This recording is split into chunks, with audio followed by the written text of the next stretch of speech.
Bismillahirrahmanirrahim. Assalamualaikum warahmatullahi wabarakatuh. Innal hamdalillah salatan wa salaman ala Rasulillah. Asyhadu an la ilaha illallah wahdahu la syarikalah wa asyhadu anna Muhammadan abduhu wa rasuluhu la nabiyya ba'dah. Allahumma salli ala sayyidina Muhammad wa ala alihi wa ashabihi wa mawalah, amma ba'du. Ketua dan seluruh pengurus yang kami hormati, orang tua kami yang kami muliakan, Bapak RW, Bapak RT, penasihat pengurus masjid, imam-imam dan imam-imam masjid, ayah bunda yang tak bisa disebut satu persatu tanpa mengurangi rasa hormat, rasa cinta dan rasa kasih sayang kami kepada semuanya. Mudah-mudahan seluruhnya senantiasa dimuliakan Allah Subhanahu wa taala. Amin ya rabbal alamin. Di pagi hari yang baik ini, Bunda Bapak, kita akan mengkaji hal-hal seputaran kewajiban menunaikan ibadah zakat. Pertama, Ibu dan Bapak rahimakumullah, zakat ini satu-satunya perintah yang langsung menempel kepada perintah sholat. Paling tidak, Ibu dan Bapak rahimakumullah, ada 27 ayat yang setiap ada perintah sholat, maka setelahnya dilanjutkan dengan perintah zakat. Contohnya, aqimus shalah wa atuz zakah. Dirikanlah sholat dan bayarlah zakat. Ibu dan Bapak rahimakumullah, maka kalau boleh kita simpulkan singkat, maka salat itu menyangkut hablum minallah, maka zakat adalah menyangkut hablum minannas. Jadi duribat alaihimuz zillatu ainama sukifu, bahwasanya manusia itu akan ditimpakan kepada mereka kehinaan dimanapun mereka berada, illa bihablim minallah wa hablim minannas, kecuali mereka yang baik hubungannya kepada Allah dan baik pula hubungannya kepada sesama manusia. Siapa mereka? Itulah orang yang baik solatnya, baik pula pembayaran zakatnya.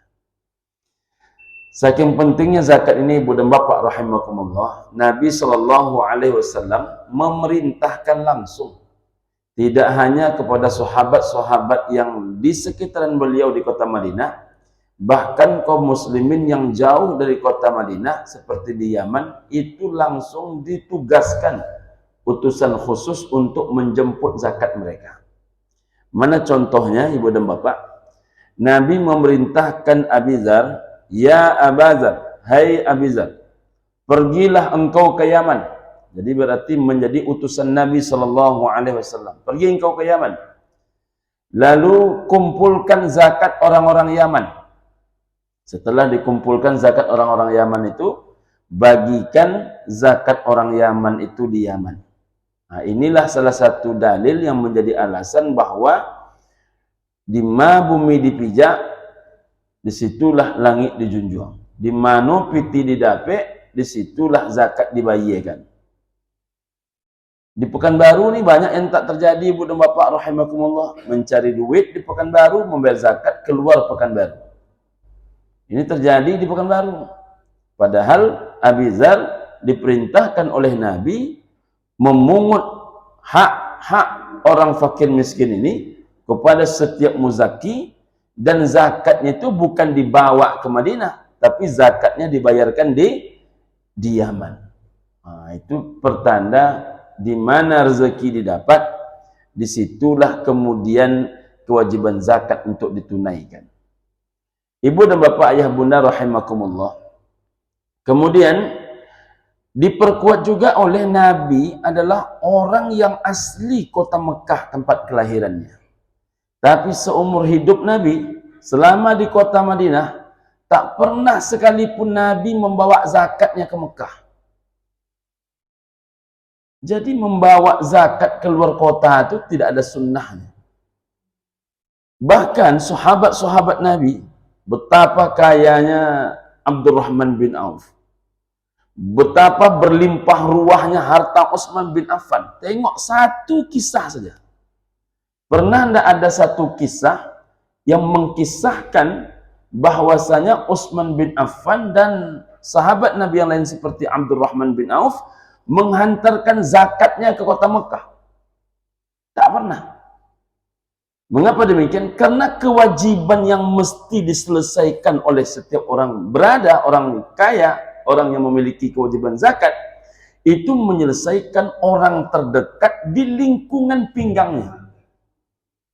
Nah, di lingkungan pinggang ini, itulah yang keluar, yang paling dekat adalah tetangganya, sedangkan yang paling dekat dari unsur internalnya adalah dirrahmi, yang seperut dengannya.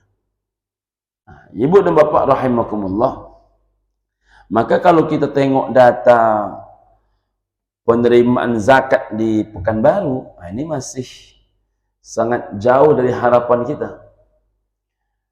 Misal ibu dan bapak, per Desember 2021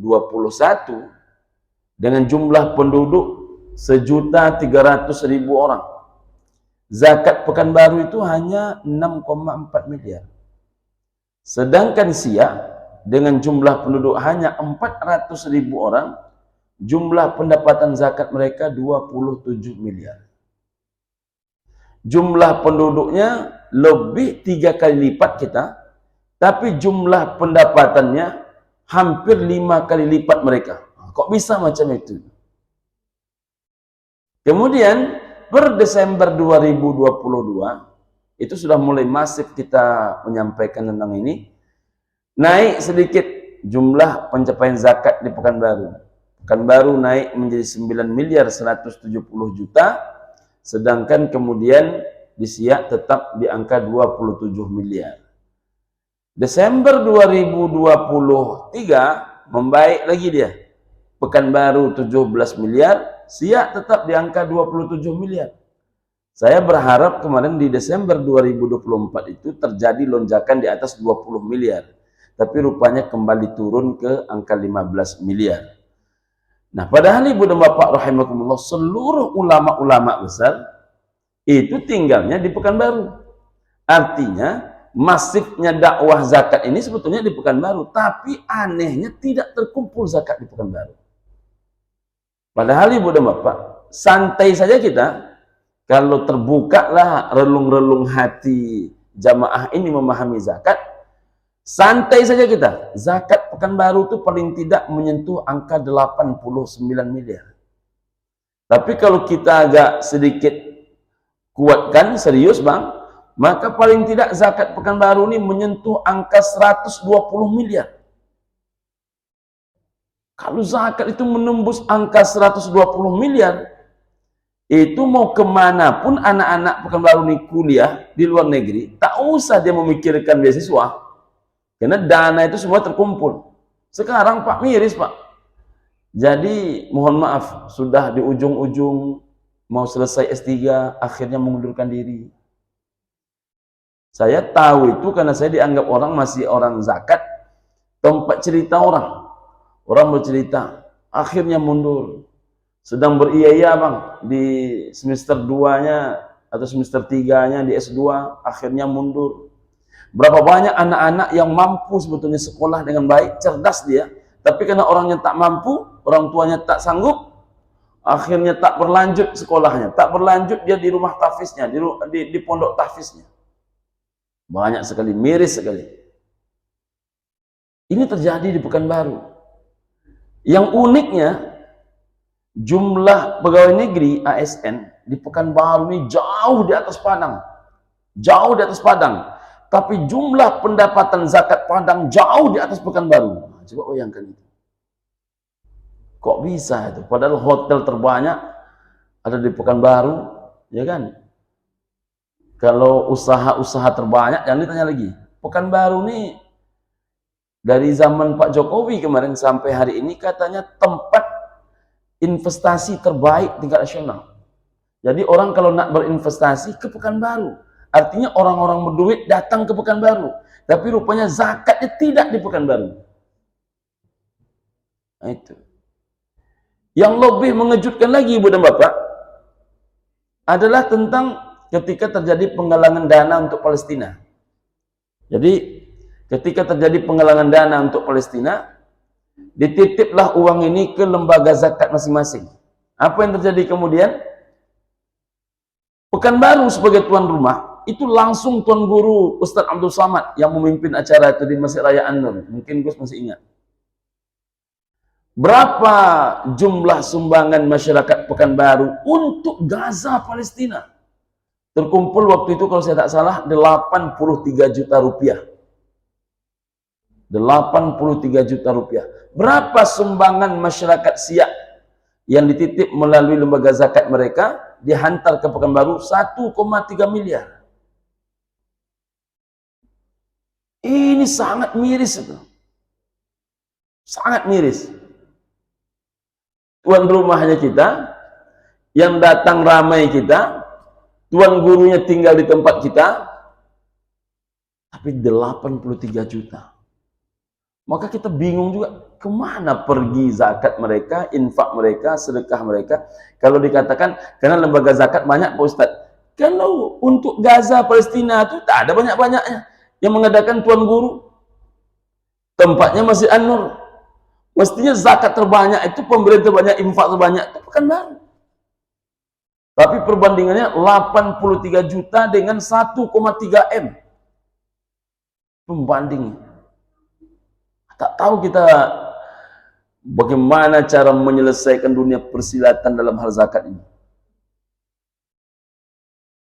Jadi Ibu dan Bapak rahimakumullah. Tapi kan yang paling wajib itu kan orang dekat dia Pak Ustadz. Inilah uniknya Pekanbaru. Saya ceramah ke Sungai Apit. Biasanya kalau orang Mangkinang menyebut namanya Sungapi. Sungai Apit itu kata orang Mangkinang Sungapi. Di Sungai Apit itu ada namanya Paket C. Paket C itu banyak orang Mangkinang, orang Kuo, Ayana, Kuo, Kampar, Air Tiris, Mumbio, banyak tinggal di situ. Pergi saya situ. Sampai di situ ditanya, jadi Bapak Ibu berzakat di mana? Di sini Ustaz. Jadi rupanya orang-orang Kampar, orang Rumbio, orang Air Tiris tinggal di Sungapi itu, Sungapi itu, Paket C itu. Itu berzakatnya di Sungai Apit, di Siak. Tak ada mereka yang membawa zakat keluar Siak. Karena memang uang itu didapatkan di Siak. Kemudian pergi pula saya ke Mukhlisin dan Al-Munawwarah, desa Dayun, kecamatan Dayun. Jadi nama desanya Dayun, nama kecamatannya Dayun. Ini wilayah kekuasaan Gus Mul juga ini. Pergi saya ke situ Ibu dan Bapak, di Al-Munawwarah dan di Mukhlisin itu jamaahnya kan ramai. Saya tanya, ada Ibu dan Bapak yang berzakat di luar Dayun? Malah pertanyaan itu dianggap aneh. Bagi orang-orang Dayun, ya berzakat dia di Dayun. Karena jangan sampai anak ayam ini mati di lumbung padi. Yang punya duit orang Pekanbaru, tapi yang mati orang Pekanbaru.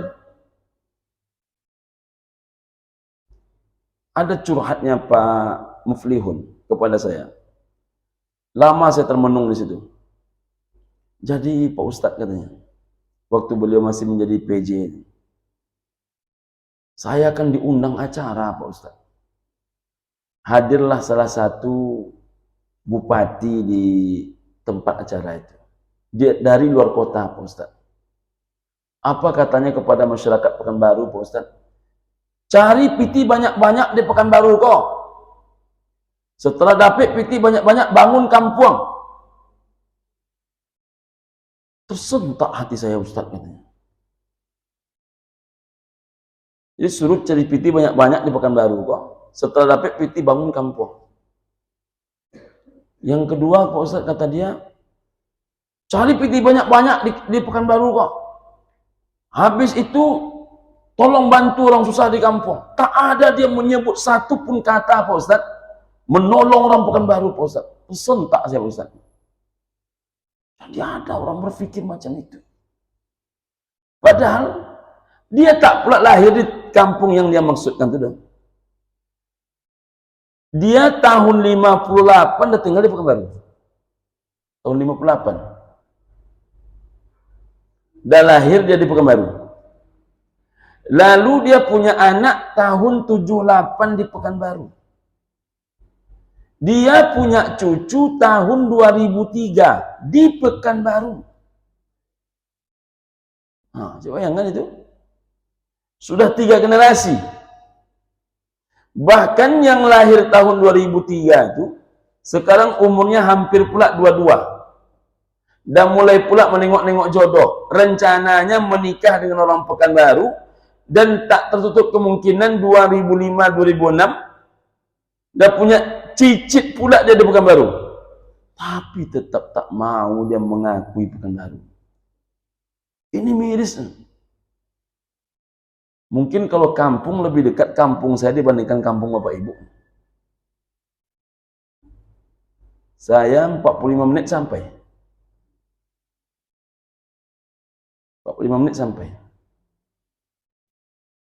Datang Profesor Zulfadil misalnya nak membantu orang-orang susah di kampung. Sama-sama kami menyumbang. Tapi tidak menghilangkan zakat untuk Pekanbaru. Kemarin datang pula ke rumah salah satu tokoh masyarakat dari daerah yang agak terpinggir di kampung kami. Nyumbang pula kita. Tapi hak zakat Pekanbaru nak kita hilangkan.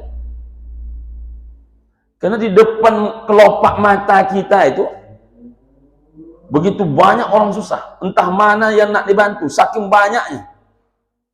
Ini menyebut susah juga, ini menyebut susah juga, sedangkan stok dana kan terbatas. Jadi ibu dan bapak rahimakumullah, tahu mana yang nak dibantu. Tapi oleh Nabi SAW dikatakan 2 hal. Pertama, al-jaru ahaqqu bisyuf'atih. Bahwasanya tetangga itu orang yang paling berhak menerima pemberian. Karena yang akan mencium aroma makanan kita tetangga kita. Yang menengok oto awak tetangga awak. Yang menengok kayu awak, rumah gadang awak, oto rancak awak tetangga awak. Tapi kesadonyo mangango. Banyak orang yang hanya menengokkan kekayaannya kepada tetangganya, tapi tetangga itu tak dapat apa-apa. Apa kata Nabi? Kalian tak disebut beriman bila kalian tidur dalam keadaan kenyang, sedangkan tetangga kalian dalam keadaan lapar. Hampir 4 generasi tinggal di Pekanbaru, tapi tetap tak mau mengakui sebagai orang Pekanbaru. Kalau sakit, di rumah sakit Pekanbaru, dijenguk orang Pekanbaru, dikasih amplop oleh orang Pekanbaru. Kalau barale di Pekanbaru, gedung di Pekanbaru, dan diundang orang Pekanbaru, dan membawa amplop orang Pekanbaru, yang melapangkan hutang pesta dia orang Pekanbaru, tapi dia bukan orang Pekanbaru. Bahkan kalau dia mati, air yang disiramkan kepada badan mayat air Pekanbaru. Disolatkan di Nurul Fajar, Melur, masjid di Pekanbaru oleh jamaah Pekanbaru. Dikuburkan dia di tanah uka, tanah akap, tanah Pekanbaru, tapi tetap dia bukan orang Pekanbaru. Inilah mirisnya kejadian di Pekanbaru. Jadi kalau ada istilah anak ayam mati di lumbung padi, itulah Pekanbaru.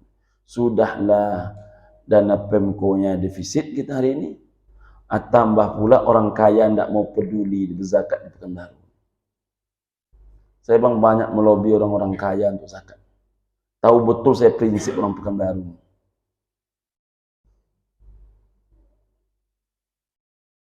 Makanya mengapa perintah zakat itu Gus?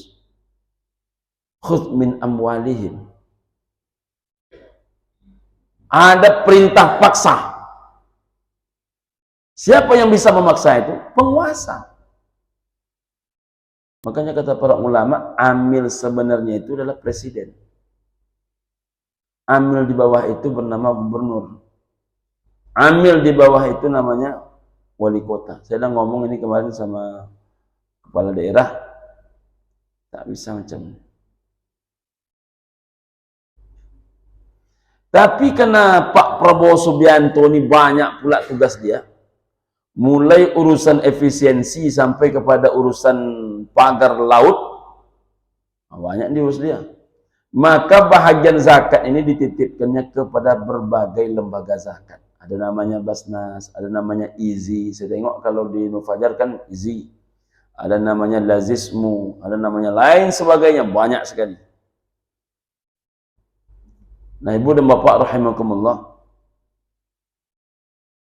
bahkan tak satu dua ulama fikih mengatakan tidak boleh orang menjadikan dirinya sebagai amil atau menunjuk orang lain sebagai amil, tak boleh. Tapi seberapa banyak orang-orang yang memang berani menunjuk dirinya menjadi amil dan berani pula menunjuk orang lain sebagai amil. Jadi yang boleh menunjuk kita sebagai amil itu adalah lembaga yang sudah direstui oleh negara, karena memang yang punya kewenangan itu adalah lembaga resmi yang dibenarkan oleh negara. Nah, ibu dan bapak rahimakumullah, itu tak terjadi di Siak. Apa yang disampaikan oleh Pak Uun itu, ibu dan bapak, itu untuk kapasitas berpikir kita sebagai masyarakat, itu benar adanya, Bang. Jadi bangunlah kampung kita dimanapun kita berlahir, dimanapun kita dahulu berasal, tapi jangan tinggalkan hak-hak kita membangun negeri ini. Kalau enggak, Pak, miris. Malu kita sama non-muslim. Saya, Bang, tahun 2098 saya tinggal situ. 98 saya tinggal di Masjid Nurul Falah namanya. Nurul Falah Jalan Sudirman, belakang Telkom. Lalu tahun 2001 kalau saya tak salah, sempat saya pindah sebentar, habis itu balik ke Masjid Nurul Falah itu, sampai akhirnya saya menikah tahun 2002, lalu menjadi ketua saya tahun 2002 itu, ketua masjid. Ibu dan bapak, siapa yang zakatnya terbanyak di Nurul Falah? Cina, Pak. Cina itu, Bang, non-muslim.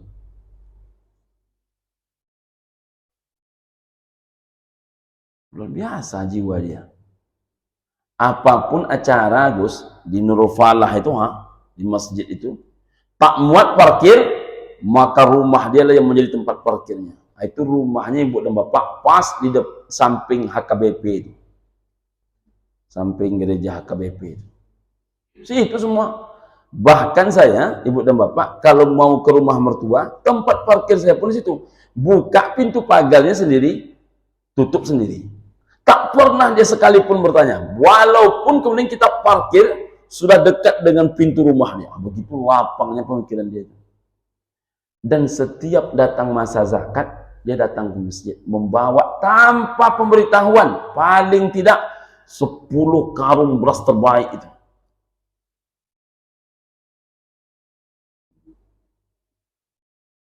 Yang anehnya waktu itu, banyak pula kaum muslimin yang mengatakan tidak boleh diterima. Dia tidak berzakat, tapi kemudian ada orang membantu dia, seolah-olah menolak pula, tapi kalau dapat jatah dia menerima dia. Jadi memang dunia persilatan ini banyak yang aneh-aneh. Banyak yang aneh-aneh. Jadi kawasan Nurul Fajar sekitarnya ini, siapa yang paling bertanggung jawab? Bapak Ibu seluruh siapapun yang hari ini tinggal di Jalan Melur ini. Tak mungkin kita meminta angok keluar badan. Nah, ibu dan bapak, selanjutnya, apa tujuan zakat ini? Dalam At-Taubah 103 itu Allah Subhanahu wa taala berfirman, Bismillahirrahmanirrahim. Khudh min amwalihim shadaqatan tutahhiruhum wa tuzakkihim biha wa shalli 'alaihim inna salataka sakanun lahum wallahu sami'un 'alim. Khudh min amwalihim, ambil harta mereka. Ambil harta mereka. Maka yang bisa mengambil itu yang punya kuasa. Dipaksa mereka membayar zakat itu. Makanya sekarang ada kebijakan potong atas. Lalu ada yang protes. 20 zakat dipasok-pasok. Zakat itu memang dipasok. Karena orang kalau tak dipaksa berzakat, tidak akan keluar zakatnya. Anehnya pajak mobil tidak pernah terlambat. Zakat itu tidak dibaginya. Ibu dan bapak rahimakumullah. Apa tujuannya? Tutahhiruhum wa tuzakkihim biha. Tutahhiruhum sifatnya fisik. Wa tuzakkihim biha sifatnya adalah batin. Tutahhiruhum mensucikan apa yang dia makan, mensucikan apa yang dia minum. Wa tuzakkihim biha membersihkan nilai diri. Termasuklah ibu dan bapak, mohon maaf ini sifat-sifat kebinatangan diri. Tamak, rakus, ingin menang sendiri, hanya ingin dapat sendiri, kaya sendiri, senang sendiri. Bagi yang menerima zakat, inna solataka sakanul lahum. Doakan kata Allah Ta'ala orang yang berzakat. Karena sesungguhnya doa mereka itu sakanul lahum, menentramkan jiwa mereka. Jadi kalau orang yang menerima zakat itu mendoakan, wassalli alaihim, mendoakan, inna solataka sakanul lahum. Doa itu menentramkan hati orang berzakat. Maka sebaik-baik zakat itu kenapa juga di tempat kita tinggal? Karena ibu dan bapak rahimakumullah, bisa kita akadkan, bisa kita ijab kabulkan. Nampak oleh kita di mana persoalannya. Kalau ke lembaga, Ustaz kan kita tidak nampak siapa yang dibagi mereka. Sekarang lembaga-lembaga zakat itu jauh lebih komunikatif. Sudah boleh kita menentukan kemana kita nak salurkan. Mereka sifatnya hanya untuk administrasinya, mereka ingin rapi, mereka ingin tahu dan tercatat berapa sebetulnya kekuatan zakat. Kalau sebahagiannya bisa kita tinggalkan di tempat orang lain, maka itulah bisa menolong anak-anak kita yang terkendala biaya siswanya, terkendala biaya kuliahnya. Di berbagai tempat sangat banyak ibu dan bapak. Ibu dan bapak, ayah bunda sekalian yang saya muliakan. Lalu kita masuk kepada siapa yang berhak menerima zakat. Innamas shadaqatu, hanya saja orang-orang yang menerima sedekah, ay az-zakah. Sedekah di situ maksudnya kata ulama tafsir adalah zakat. Siapa saja yang berhak menerima zakat. Lil fuqara, fakir. Wal masakin, miskin. Apa bedanya fakir dengan miskin? Cara sederhana menerjemahkan dan membedakan mana fakir mana miskin. Kalau orang itu tidak punya pekerjaan tetap yang berakibat dia tidak memiliki penghasilan tetap, maka otomatis dia adalah fakir. Kalau begitu banyak tak di Pekanbaru itu? Banyak sekali. Tak punya pekerjaan tetap dan tidak punya penghasilan tetap. Memangnya ada orang tidak punya pekerjaan tetap tapi punya penghasilan tetap? Ada. Ayah mak dia telah tiada tapi meninggalkan sawit 70 hektar. Nah, ada pekerjaan tetapnya. Bolak-balik Masjid Nur Fajar aja dia, ini contohnya nih, bukan seperti yang bolak-balik masjidnya kerja dia. Tapi 70 hektar sawit, akalilah minimal berapa bang? 3 juta, 4 juta. Ya kan? Awak yang tak punya sawit ini tak tahulah hitung-hitungnya kan. Berapa tuh Ayanda 1 hektar Ayanda? Ada bersih 3 atau 4? Ada Ayanda ya? Nah, anggaplah 3 ya bang ya. 3. 70 kali 3 21 juta. Dia cuman keliling-keliling dunia persilatan ya kerja cuman mutar 210.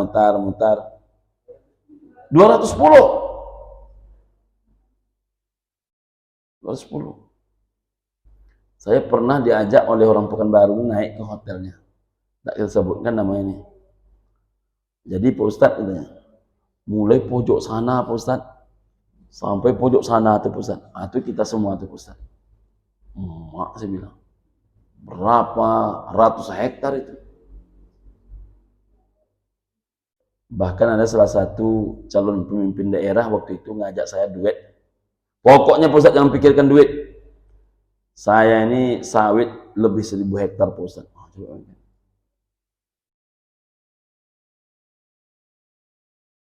Jadi ibu dan bapak rahimakumullah, kalau 70 hektar kali 3 saja 210 juta. Menonton-nonton TV-nya di rumah, kaya dia, tak ada pekerjaannya, tapi dia tak termasuk fakir itu wajib zakat dia. Jadi orang yang tidak punya pekerjaan tetap, yang akibatnya dia tidak memiliki penghasilan tetap, murni fakir. Kedua, miskin. Siapa orang yang dikatakan miskin? Cara sederhananya, kalau Buya Haji Arman Ghani menerjemahkan miskin itu, seluruh orang bergaji di bawah UMR otomatis miskin. Seluruhnya. Berapa banyak THR? Karena abang pernah di situ kan, kan tahu banyaknya THR. Di rumah sakit Madani saya THR lebih 600.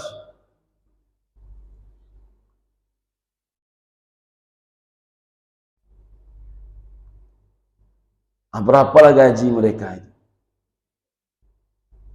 Dibawa kawan zakat tuh kemana-mana. Yang padahal kadang-kadang yang THR itu keponakan dia. Jauh lebih baik dia ngasih zakat kepada THR itu lagi, dibandingkan dia berzakat ke, mohon maaf nih, keluar kampung kota Pekanbaru ini, ke tempat yang justru, mohon maaf, orang tak pernah tahu dia kaya tak kayanya. Tapi kalau ada keponakan dia THR di sini, tahu keponakan itu kalau dia orang berada. Tapi tetap tak dibantu dia. Jadi orang yang punya pekerjaan tetap,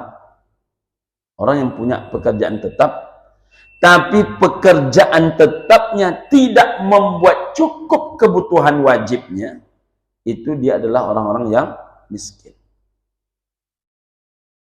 Ada dia pekerjaan tetap, tapi penghasilnya tak cukup sesuai kebutuhan wajib. Pangannya terancam, papannya hancur-hancuran, apatah lagi pendidikannya. Jangankan untuk biaya sekolah, biaya kuliah anak lagi, SPP, TPA saya nunggak ada. Sementara zakat tetap tidak dibayarkan orang di Pekanbaru. Itu miskin. Ketiga, ibu dan bapak rahimakumullah, wal amilina 'alaiha. Amil. Siapa itu amil? Amil itu seluruh orang yang bekerja menjalankan tugas-tugas pengumpulan, pendistribusian, pendayagunaan zakat, maka mereka adalah amil. Yang paling berat kerja mereka itu satu, pengumpulan. Pengumpulan itu berat. Makanya amil itu dikatakan amil, tugas paling berat itu mengumpulkan. Bayangkan itu, orang tuh tinggal di Pekanbaru, tapi kemudian dia tak pernah nampak di rumah. Mesti amil itu datang ke rumah dia.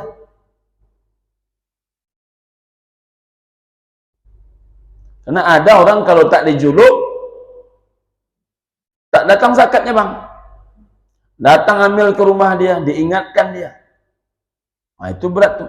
Karena ketika kita menagih duit, banyak orang mukanya masam.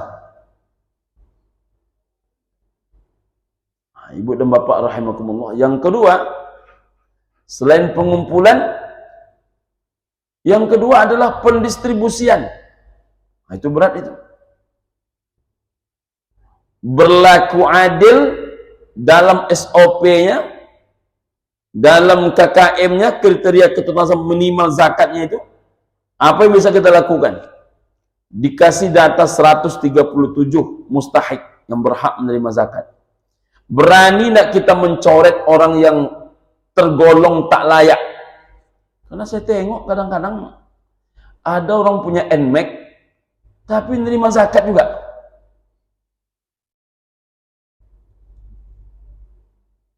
Motornya ya hendak 30 juta lebih, 35 juta harga motor saya berapa? Menerima zakat juga. Coret. Rumahnya memang tak besar, tapi rumah tuh kopel, rumah sebelah tuh disewa dia, dah punya rumah sewaan dia, masih juga menerima zakat.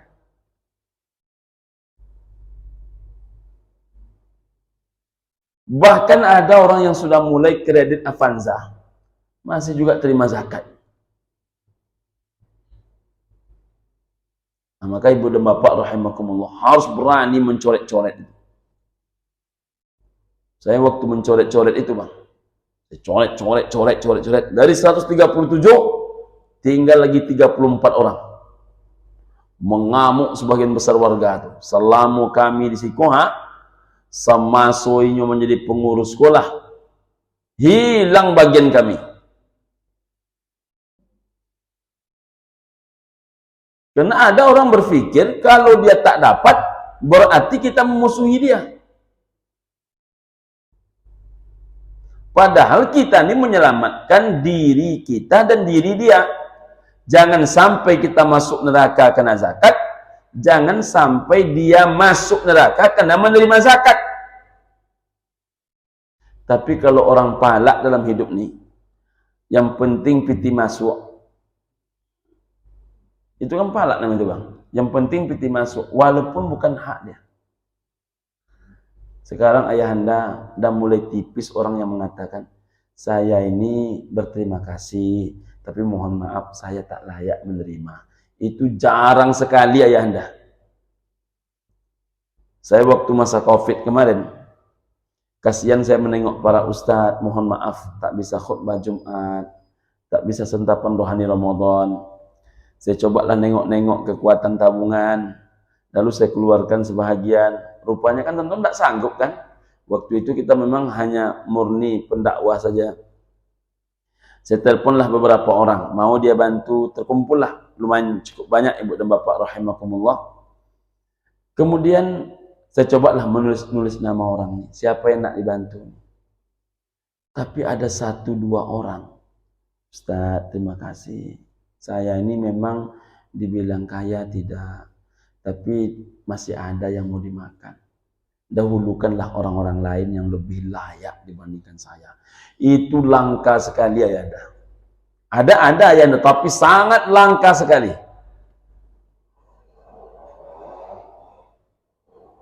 Bahkan ibu dan bapak, tak 1-2 juga. Ketika saya menggalang dana untuk membantu sembako beberapa komponen pelaku-pelaku kegiatan masyarakat, dakwah termasuk, rupanya masih ada orang yang berkata ketika kita bagikan, makasih banyak Abi tadi, tapi ada yang lebih berhak dibandingkan saya. Tapi ada orang belum lagi datang barang tuh, tiba ketua. Awak tengok badannya sehat, awak tengok bermobil juga. Memang kalau sekali lagi orang palak duit itu nak peduli halal haram itu nak peduli, pentingnya dapat.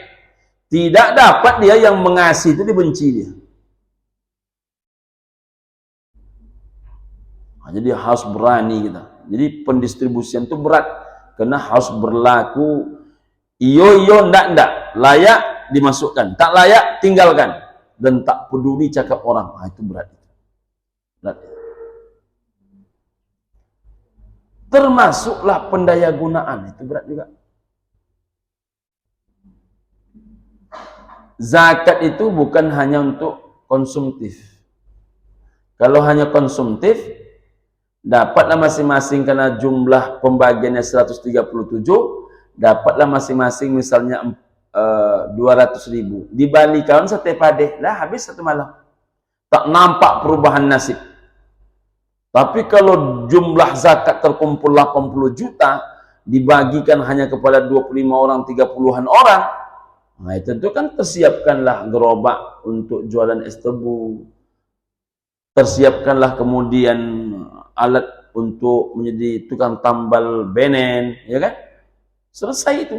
Kalau selesai itu, maka yang kita berikan itu bukan pengenyang perut, tapi memberikan umpan-umpan untuk merangsang orang bergiat dalam kehidupan ini. Saya kira itu, Ibu dan Bapak rahimakumullah. Ada pertanyaan, Ibu dan Bapak? Silakan, Pak. Dan kami juga bisa membantu daerah lain. Baik, ya. Terima kasih banyak, Ayanda. Pertama, pertanyaan Bapak kita tadi, bukan pertanyaan, mungkin saran. Pertama, sebagusnya zakat dan wakaf ini dikelola oleh negara. Jadi, pertama Ibu dan Bapak untuk kita ketahui, sekarang zakat dan wakaf ini sudah mulai dikelola oleh negara. Maka Basnas itu Badan Amil Zakat Nasional, itu lembaga negara. BWI, Badan Wakaf Indonesia, juga lembaga negara. Memang belum semaksimal yang kita harapkan. Belum semaksimal yang kita harapkan. Karena memang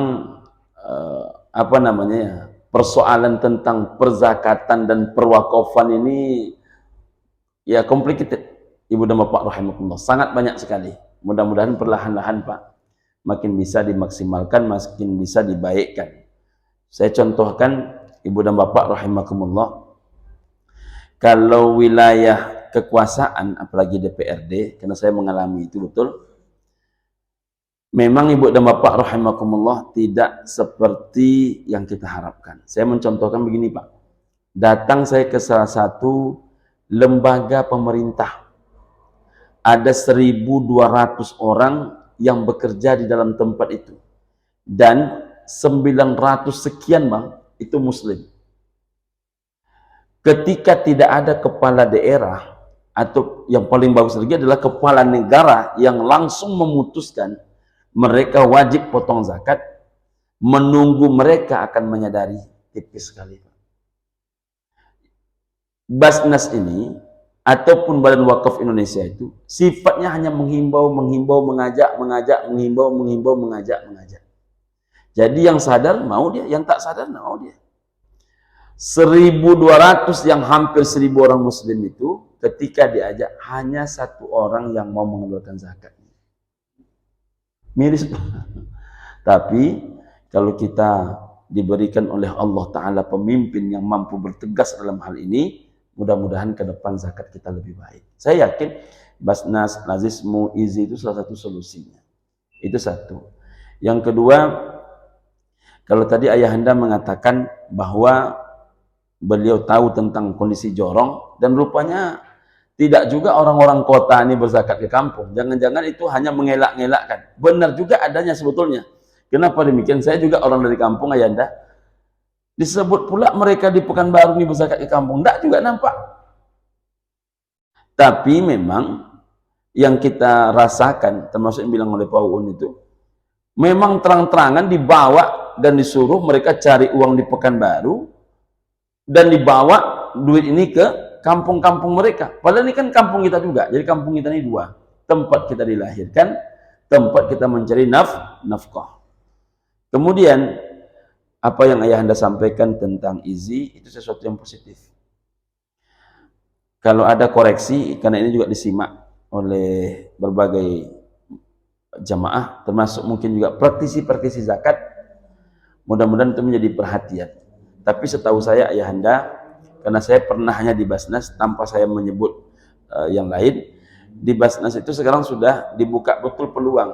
Misalnya sama dengan Izi Ayahanda, di mana zakat itu terkumpul, sifatnya Basnas hanya administrasi, mencatat, dan boleh dibawa kembali dalam jumlah yang sama, bahkan dilebihkan.